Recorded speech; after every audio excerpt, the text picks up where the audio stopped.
bonjour à tous. Moi, je m'appelle Laurent Grimont. Je suis propriétaire de Savon des Cantons Gourmet par Nature sur le chemin des Pères.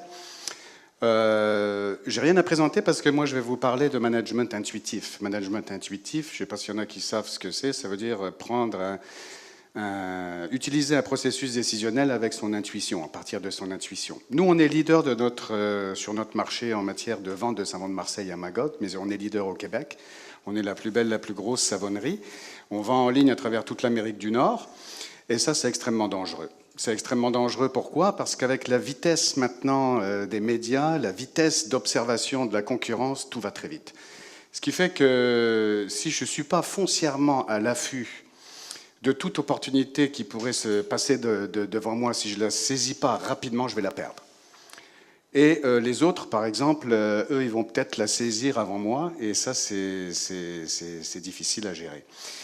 Foncièrement, il y a 3 types de stratégie marketing.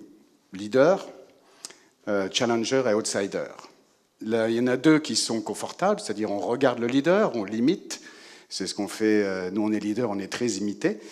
Et on prend foncièrement beaucoup moins de risques que le leader parce qu'on l'observe. Et même, j'ai remarqué des choses, c'est que souvent même ce qu'on va faire, on va même s'installer physiquement à côté du leader pour lui prendre une part de marché, on va se partager le marché. C'est très sécurisant pour le challenger et l'outsider d'agir comme ça. C'est chiant pour le leader, on s'entend là-dessus, parce que lui, ses idées, ben oui, mais c'est comme ça. Puis comme tout va très vite, ben c'est ça. Donc dans le processus décisionnel, il faut être intuitif. C'est quoi l'intuition aussi? C'est pouvoir saisir l'opportunité quand elle passe très rapidement, en faisant fi de vos peurs. Parce que la première chose qui va se passer, c'est que, waouh, je vais lancer un nouveau centre de profit sur une entreprise qui fonctionne super bien, mais il faut que je lance un nouveau centre de profit parce que je suis talonné par les challengers et les outsiders. Mais ça fait peur. Pourquoi ça fait peur? Parce qu'il y a le mental qui va embarquer. Là, vous allez dire, il est flyé, celui-là, mais attendez, j'ai tout testé pour vous, ça marche. Okay? Non, c'est vrai, ça marche. En management intuitif, ça marche. Le mental, il est régi par quoi? C'est-à-dire que le mental, lui, il n'a pas envie que vous soyez heureux, il n'a pas envie que vous soyez positif, il n'a pas envie que vous réussissiez, il va toujours vous faire croire que vous allez tout rater, il va vous faire peur. Puis il vous gère comme ça. Il vous gère par vos peurs. Donc foncièrement, une opportunité qui pourrait passer, vous allez vous essayer de trouver des garde-fous. Vous allez dire, OK, d'accord, bon, je vais faire une étude de marché. Je vais faire un plan de trésorerie sur 2 ans, 3 ans, et puis peut-être même 10 ans. Comme ça va me rassurer. Je vais calculer des ratios. Je vais aller voir mon banquier, je vais discuter avec, et puis on va monter un plan d'affaires, un gros plan d'affaires. Plus il est épais, plus je suis rassuré. Puis une fois que vous avez fini ça, c'est trop tard. L'opportunité, elle est passée. Ben oui, mais c'est ça. Vous avez essayé de vous créer des garde-fous pour contrôler vos peurs. Donc à ce niveau-là, ce qui se passe, c'est que vous n'avancez pas. Il y a une solution à ça, c'est-à-dire que vous pouvez contrôler vos peurs par un moyen. Là, vous allez me dire, mais non, là, il est totalement flayé. Comment on peut débrancher le mental face à un processus décisionnel dans le cadre d'un commerce, d'un business? On est en affaires, on n'est pas je ne sais pas, moi, dans la musique ou quoi que ce soit. Et encore, dans la musique, on pourrait faire un processus créatif basé sur quelque chose qui ne serait pas basé sur la peur. Okay? Donc, qu'est-ce qu'on peut faire? Il faut débrancher le mental. Pour débrancher le mental, j'ai trouvé une solution. J'ai tout essayé pour la peur, tout. Je vous dis, j'ai sauté en parachute, j'ai fait de la plongée, j'ai acheté une moto, je me suis marié.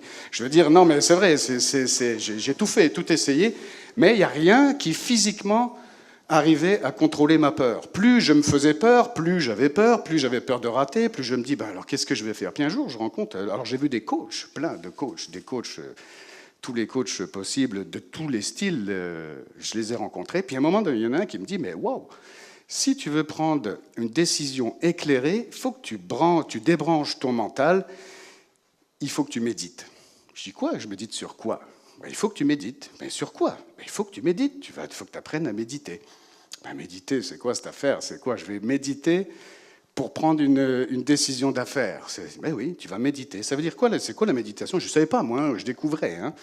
Tu vas aller là, ils vont t'apprendre à méditer, c'est très facile, tu verras. Puis après, une demi-heure par jour, tu vas méditer. Puis un jour, si tu as une idée, si tu as une sensation qui arrive par rapport à un produit que tu pourrais lancer, au lieu de tout de suite essayer de faire un plan d'affaires, calcul de ratio, plan de trésorerie sur 25 ans maintenant et tout ce qu'on veut, médite une demi-heure.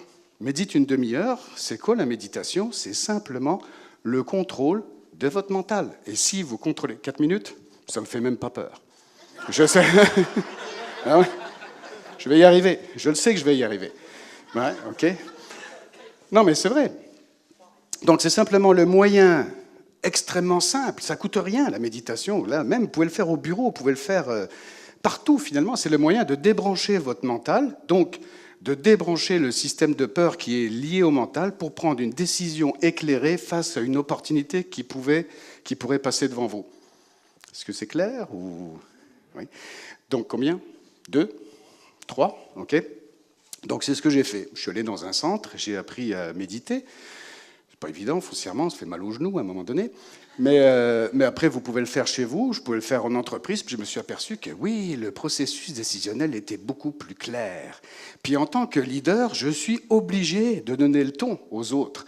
Je suis obligé d'inventer des nouvelles choses, comme les portes Lambton, un gars qui ne manque pas d'ouverture, sinon il aurait fermé. C'est vrai. Donc, je suis obligé, moi, d'être en avant. Je vous garantis que si je pouvais être challenger, c'est-à-dire me baser sur les stratégies des autres, ça serait beaucoup plus confortable, beaucoup plus facile, mais je suis leader par la force des choses. Donc, je suis obligé d'aller de l'avant. Et pour aller de l'avant, ben, je contrôle mes peurs par la méditation. Je vous laisse méditer là-dessus. C'est bon. Merci.